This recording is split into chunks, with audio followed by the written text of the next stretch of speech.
just now. So one of the great pleasures of being involved in these live casts is that Richard and I have got to meet and work with people that we may not have come across in our usual working patterns, and it's been a really lovely experience for all of us involved in the live casts, getting together and learning more about each other and understanding more about what people are up to in different parts of the trust. So it gives me great pleasure to introduce Paul to you. He started his health and social career about 21 years ago in the third sector. For the majority of that time, he worked in and managed and developed mental health and employment services. He's also successfully campaigned for resources to support service users representation and developed a joint service user, carer and third sector provider network. Over the last 7 or 8 years, he survived and is in recovery from a period of mental health difficulties mixed with major life events, which he told me had surpassed anything he had experienced before. With redundancy, 2 years unemployment and part-time bar work added to his CV, he said that having honed his empathy and understanding, he was courageous enough to apply for a part-time peer support job, and the trust were courageous enough to employ him, and that was just over 5 years ago.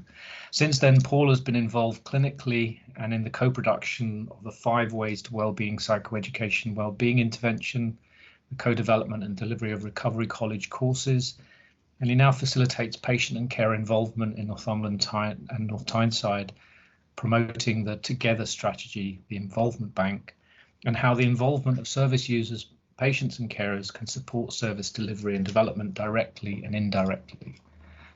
Paul will talk to us about acceptance and where this might fit with COVID-19. So it gives me great pleasure to introduce Paul to you. Paul, I hand the floor to you. Thank you very much, Kevin. Thank you very much for my kind words, and thank you very much for the opportunity today. It's as somebody with lived experience and coming in with a lived experience background, I must admit it was quite daunting to follow the people who presented today. But thank you very much to Kevin and Richard, particularly for the support in developing this presentation and in the opportunity, just having the opportunity and giving me the opportunity. So thank you both very much. I'll do a take 2 on that as well, just in case things don't go so well. I haven't had a lot of support, and here goes. So we're looking at acceptance and where might it fit with COVID-19. What I'm hoping to explore today in these 15 minutes is why acceptance, self-acceptance, acceptance of others, acceptance of loss, radical acceptance, and acceptance around COVID-19. It might seem like a strange place to start when we're looking at acceptance, but how do you define perfect? I think of an 11-year-old Paul. An 11-year-old Paul starting at comprehensive school, first day doing that name game that we sometimes do as an icebreaker, where you think of your name and a word that starts with the first letter of your name, and yeah, having no idea of the consequences with my classmates for years to come, or even the consequences for myself, while remembering everybody else's name and the letters that they come up with. My name's Paul and I'm perfect. Well, how inexperienced Paul said those words. We're all human, aren't we? You know, and the idea of perfection it's not reality. And while I'm just trying to mess with the slides, I think I've just made a slight mistake there trying to get the chat up. But I'll keep breathing and hope we can get back on track. So, yeah, sorry for this. I'm going to have to stop the slideshow and reshare it. Apologies. The idea being that, yeah, as I've just demonstrated, I'm far from perfect. I'm absolutely human. And that was probably a lineup for life to come, as far as where I considered myself, and how yeah, the challenges that caused me. So why acceptance? Standing in front of the mirror, what, 6-7 years ago, coming through a really difficult part of my life. I looked in the mirror. I'd been asked to sort of look and see what I seen. And apart from cleaning my teeth and watching the pearly whites as the toothbrush ran over them, I hadn't really looked in the mirror for a lot of years. Certainly hadn't looked in my own eyes. And what I did is I looked in the mirror that day, and coming through a really tough time, what I seen was more steel than I thought existed. And that was the moment I accepted my resilience. Prior to that moment, coming through a difficult time, I'd really considered my difficulties as a weakness. So by accepting resilience, I let go of strength and I let go of weakness. Those two words kind of one leads to the other. So that was when I started to talk in terms of resilience. While looking around for some slides around self-acceptance, I come across all of these fabulous positive affirmations. You know, you're good enough being really important one, which I believe was first picked up by a child psychologist looking at parenting. You know, if there's ever a time when we feel like we've got to be perfect, it's when we're sort of a parent and bringing our children into the world, and the idea that we need to be good enough, or we can be good enough. But as you'll see, the gremlins soon get to work when we're thinking we're good enough, or we're trying to love ourselves. And I guess going back to that perfection slide, perfection being, Brené Brown will tell us, one of the main shame responses particularly for women, but it's on the increase across the Western world, that this need to be perfect. And there are other shame responses which hopefully will come through later in the presentation, which I think gremlins can often work on and prey on. So looking for that positive self can be really quite difficult when the gremlins are at play. Thinking about the COVID situation and the impact that's had on parenting and home parenting, and trying to be a good enough parent, and the gremlins certainly playing on us there. I'm certainly playing on myself. But then other aspects when we think about shielding, you know, physical health being a shame trigger, the mental health, you know, my own well-being, there was certainly an echo from those darker days coming through COVID.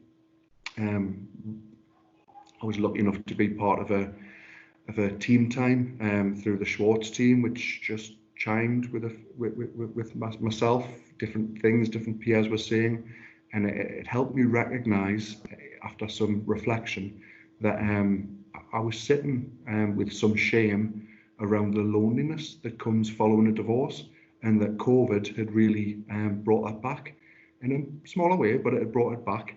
But then I was lucky enough to get support from the team around me, some really good people offering different types of support in different ways. And I was really lucky enough to recognise that while I'd accepted my resilience, I had the opportunity to reach out and accept help. At a time when I was really normalising things. You know, of course it's tough for everybody. But I reached out and started to get a little bit of support quite an early intervention. So hopefully that'll stand me in good stead, and hopefully that'll make sense around self-acceptance. You know, if it's not difficult enough to accept ourselves and our own imperfections, where do we start with other people's imperfections? You know, how dare other people be human too? Such a challenge.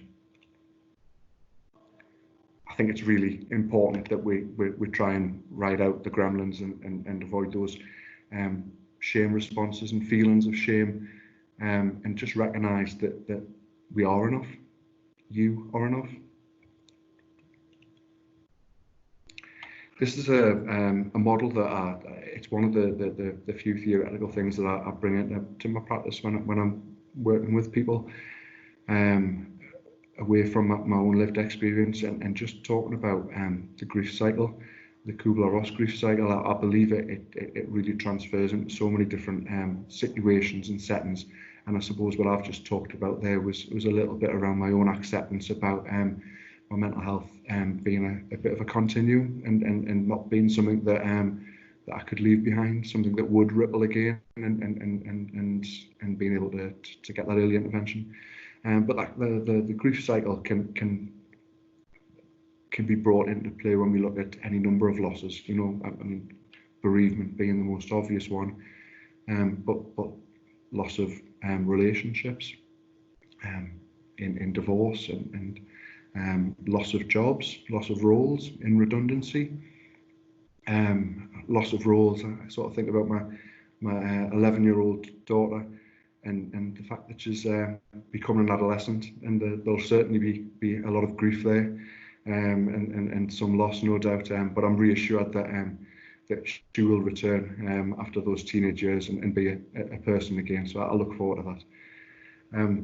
While looking through that grief cycle, and hopefully people can see where they may have been with that at different times with different things, I think it's really helpful just to know that that cycle exists, and that we will go through those stages of denial and anger and depression, and that bargaining. You know, that anecdote I shared earlier around my own recent well-being. I was certainly bargaining around the fact that this is normal. You know, it's okay. There's things going on. The whole world's dealing with this, but it was also a way of minimising that. But I think from a sort of COVID-19 point of view, it would be really interesting to see where people think we are around acceptance. So unfortunately, I kind of get the comments box up. I had 2 screens the last time I did this, and unfortunately I don't have now. But if people would feel free to type in where people think we are with acceptance around COVID-19. If there aren't any questions at the end, maybe we can pick up some of those points around that. So I'm sure there's some wonderful comments going in.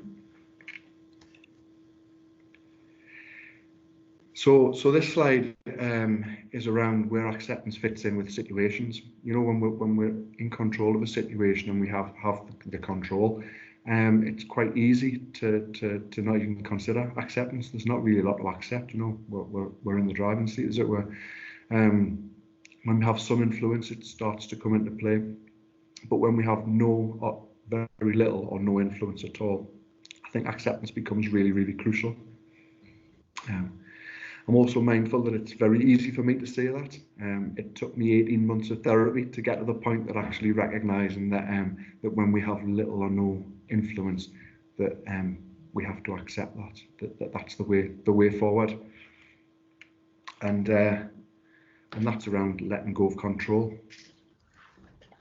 And I think this is a great opportunity for me to thank Chris Reader for working on the slides and making them a lot shinier than the slides I'd put together, and putting some lovely little bits of animation in there. So thanks a lot, Chris. This slide itself, the idea of letting go of control, I think it really hopefully chimes with that particular point there. I did debate whether this slide should go in or not because of the importance of control in recovery. And I think through 80s and 90s, the idea of control got a bit of a bad press. You know, it's not about being in control of everything or everyone. It's about being in control of oneself and one's own destiny. And within recovery, that's really, really important. But within the context here, I think sometimes letting go of control can be really, really helpful.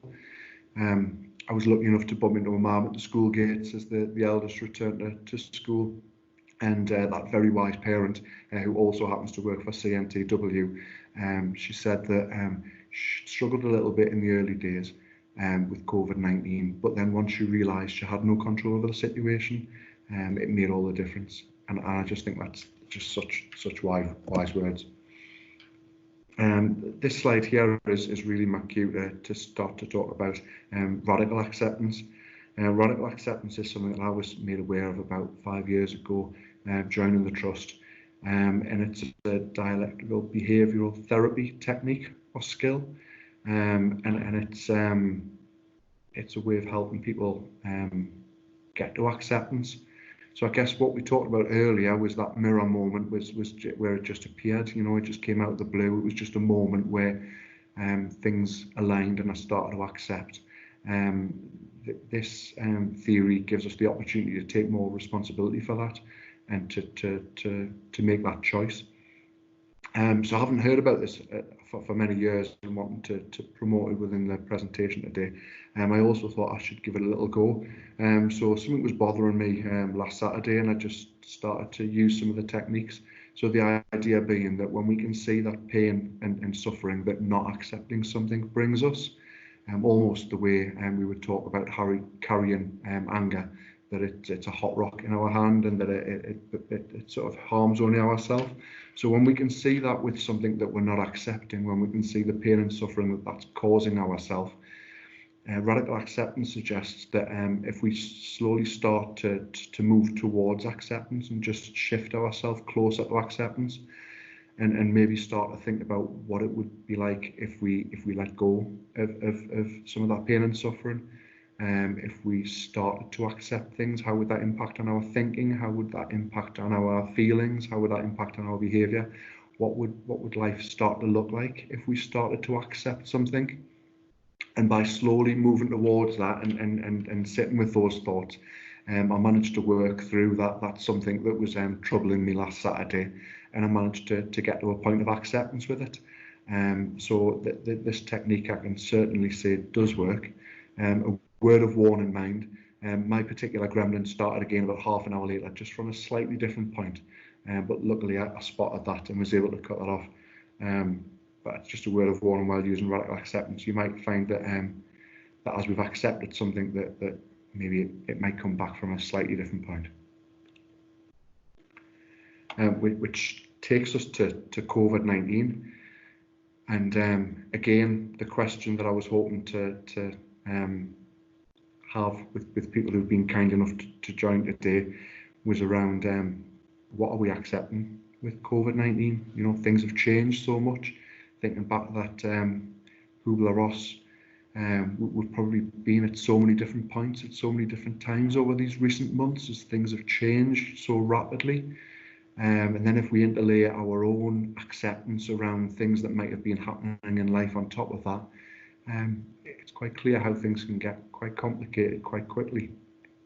But I'll be really interested when we get to the comments page. I'm hoping people are typing away and saying, what are we accepting when it comes to COVID-19, that we can have a bit of a conversation around that. And that brings me to the end of that 15-minute spot. So in summary, acceptance is a journey, it's a choice, and it may come out of the blue. So thank you very much, everybody, for listening.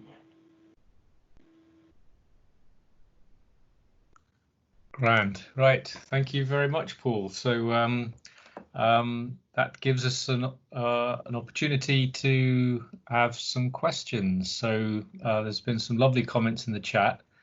I'm just wondering, sorry, I can't see who you are, but if you could close your video off, that would be very helpful. Thank you. Okay, so there we are. So so some lovely comments in the chat function. I'm just wondering if anybody would like to ask a question or of Paul. So if there's any questions that you want to ask, then please do raise your hand, or maybe put a question in chat.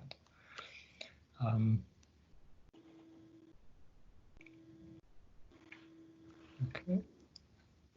Sorry, Paul. I'm trying to read the some of the comments as well. So Loretta has said, control is so relevant to what we're seeing with COVID. Lots of people struggling with letting go of the fact that they can't control others' behaviour, leading to anger and frustration.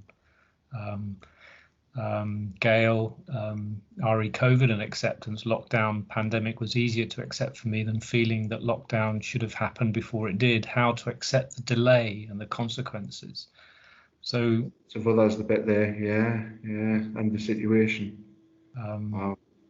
I'm just going to drop to the bottom, Steve. So well, there's Really helpful. This is from Gail. Would love to hear more about the techniques that you used in terms of acceptance. So was there anything that...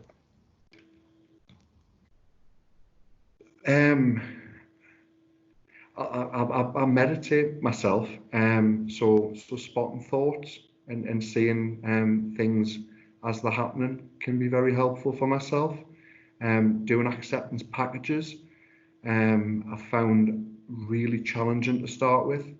Like from a technical point of view, on a meditation level, what I found I was doing was really trying to accept something that I didn't necessarily want to accept. And that like from a technical point of view, what you're doing there is trying, and you're just squeezing up the space that thought bounces around in, so the thought reverberates around a tighter and tighter space, and actually strikes more. But then getting through that, it has made a difference doing acceptance packages. It has been helpful, but that early stage I found quite challenging, really quite challenging. But the radical acceptance, I've only tried it that once.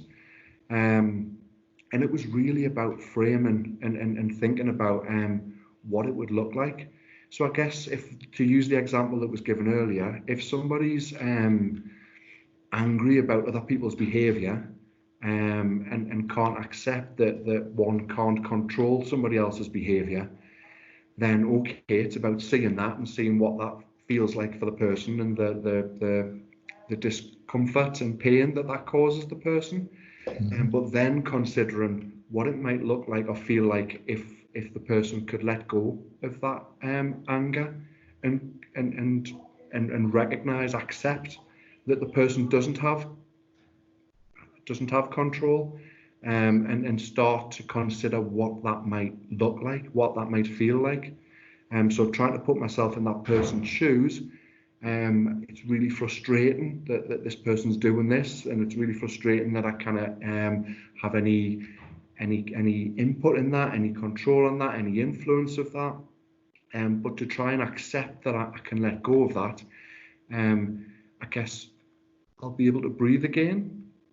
I'll be able to focus on my own life and world, and I'll be able to see the person for who the person is, and see them as another human who may be struggling in their own sense and might have their own challenges and difficulties at this point in time, and be able to start to understand that individual, and just recognise that letting go might let go of that feeling of angst, and that feeling of uptightness, and that feeling of being out of control. So actually just letting go of that and accepting that one was never in control in the first place might be helpful. I don't know if that has helped any more to explain that technique, or whether it's confused it a little bit. But no, there's messages saying thank you. So I think that's been helpful. So just coming back to a comment from Jeanette, I very rarely talk about the destination of acceptance, prefer to think about coming to terms with and learn to live with, still being part of the journey, an ongoing process, always in the process of becoming a person, as Rogers would advise. And I'm assuming that's not Kenny, but the counselling theorist, underpinning Rogerian counselling. yeah, I mean, I don't know if you've, I mean, there's quite a lot in that. I don't know if you've got any thoughts about what you heard there, Paul. Yeah, well, it really fits with that idea that I got in later on around that overlay of that Kubler-Ross kind of cycle, that actually we're accepting different things at different times, or at different stages of that cycle at different points in time. And I guess we're always moving towards accepting something, whether that be accepting that I messed up and try to get me comments up when I didn't have another screen, and something minor like that, or whether we're accepting the major impact that COVID-19 has on our lives, on all of our lives, or whether it's accepting. I guess the more insightful we become, the more we have to accept. The more we can see ourselves, the more we can accept ourselves, the more we can see others, the more we can work towards accepting others. And I guess I've absolutely taken the point on board that that's an ongoing process. I guess I would break it down into probably smart, achievable little chunks that that we can get there. We can get to acceptance with particular things. Accepting ourselves, yeah, an ongoing journey. Yes, I think that's right. So I'm just wondering if there's any other anybody wants to raise a hand or ask a question. We've got some time for at least a couple of questions. There's been a lot of very lovely comments, Paul, just so you know. I know you can't see this, so very powerful to hear experiences, really helpful. Would love to hear more about the techniques. Thank you, Paul, and so on. So it can feel a little daunting kind of raising your hand in such a forum, but really it's an opportunity to sort of ask Paul a question. So if you've got a question, please raise your hand. And while I'm waiting for that, I'm just going to go back and see if there's anything else I've missed on chat. Oh, there's a new message. Okay. So again, thank you. It's another, oh, Richard. So please feel free to unmic and ask a question. Yeah, I just noticed Nicol had said Paul's presentation reminds us of how connected we all are, and I thought that was really important, and I think it strikes with me about COVID that it has reminded us how connected we all are. Both psychologically, we're all going through this together, but also in all sorts of other ways, and so I thought that was a very helpful comment from Nicol. Absolutely. Thank you, Nicol. Thank you, Richard. And I think we've got another hand up, and I can't quite see who it is. I see Lisa's hand up. Oh, thank you. So, Lisa. Hello. First of all, amazing slides. Well done, Chris. Round of applause, Paul. That was absolutely wonderful. Thank you so much for sharing. Thank you, I just wanted to say that actually what it really brought up for me was the book Man's Search for Meaning, which was set in concentration camps, and the essence of that was very much that we as humans often mistake choice for control. We think we have control, which we don't. Even in the best of times, we have very little control in the wider sense of the word, but we always have a choice of how we act and react to the situations we find ourselves in. So thank you for really bringing that to my mind today, Paul.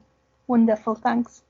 No, and thank you for bringing that wisdom to the presentation. Thank you so much. And Jack has just mentioned some Face COVID by Dr. Russ Harris, which is an acceptance commitment therapy read, easy to find on Google. So that could be a useful thing for people to have a look at. Okay, so I'm going to bring things to a close with a reminder that there we go. So I hope you can see that. So next week is our last live cast in this season, this series. So on the 31st of July, next Friday, we have Lisa Jenkinson, who's going to talk about 5 to Thrive. So a really interesting and helpful live cast. So I do urge you to come along and listen. So it goes, I'm just going to turn this off so we can come back to stop sharing. So as we approach 1 o'clock, just important for me now to say thank you all so much for coming along to spend time with us today. And in particular, of course, thank you to Paul for offering us his experience and his wisdom, which comes from a place of authenticity. I really appreciate what you've given us today, and I look forward to seeing you in the flesh at some point over the next few weeks. So keep safe, go well, everybody, and we'll hopefully see you all for the next round next Friday, when Lisa's going to be talking us through her talk. Okay, so Paul and I will hang out. So so if there's anybody who wants to come forward to ask questions, maybe once the crowd has dissipated, then we'll be here for a little spell. So thank you again, Paul. Thank you very much. Thank you so much for the support and the opportunity. Cheers, Kevin.